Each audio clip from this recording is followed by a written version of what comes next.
I'm a human. I'm an adult human. Sometimes I'll get to thinking, like, oh my God, I'm 28 years old.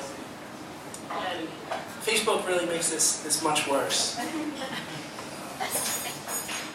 I'll see things like, oh, you bought a house?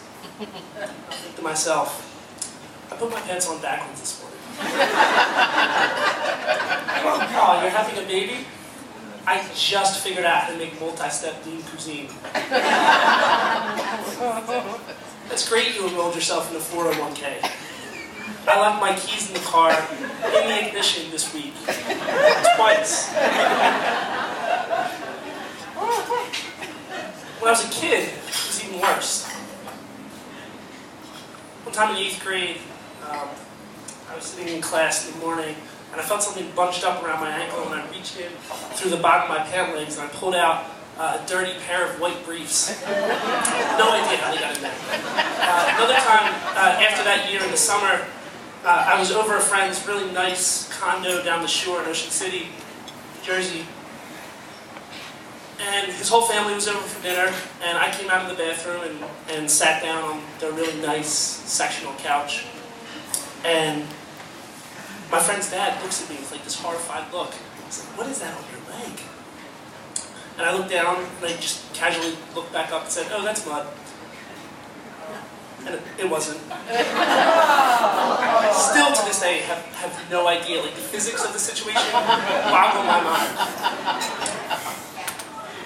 I also, when I would go out when I was a kid, up until I was about 12 or 13, I was always really worried about like what was in my bladder.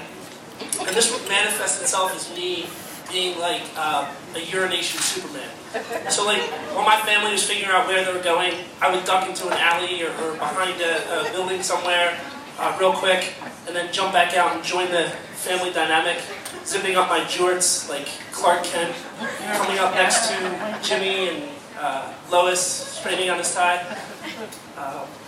So, the thing of it is, I was always, and have always been, both so stuck in my own head that I'm like completely unaware that what I'm doing is an awful social faux pas. And at the same time, like hyper aware and hypersensitive to how I'm coming off to other people. And being a human, being an adult human, is hard. And for me, the reason I get stuck in my own brain is because I have OCD. And OCD basically means you never get to turn your brain off. And like when you should be thinking about something like, is there or is there not poop on my ankle? You're instead counting, well, is this number 4 for the times that I've been washing my hands now? So, there have been lots of times where I've wanted to turn my brain off, and I felt like, I'm not like the other humans out there. Luckily for me, very luckily for me, there's one person, one human in my life, who's a superhuman, and who's always been there for me to make me feel more human. This person's my mom. Now, first of all, her first superpower was she made me a human in the first place without even thinking about it. Like she was sleeping, and like her parts were like making me. Like she'd be like cooking dinner while also cooking me in her room, which is awesome. But I wanted to tell this story as an homage to her because I think that's the right word, homage. Yeah. Okay.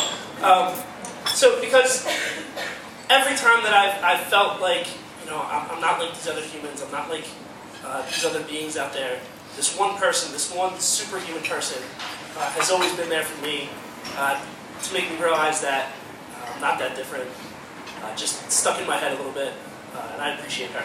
Thank you.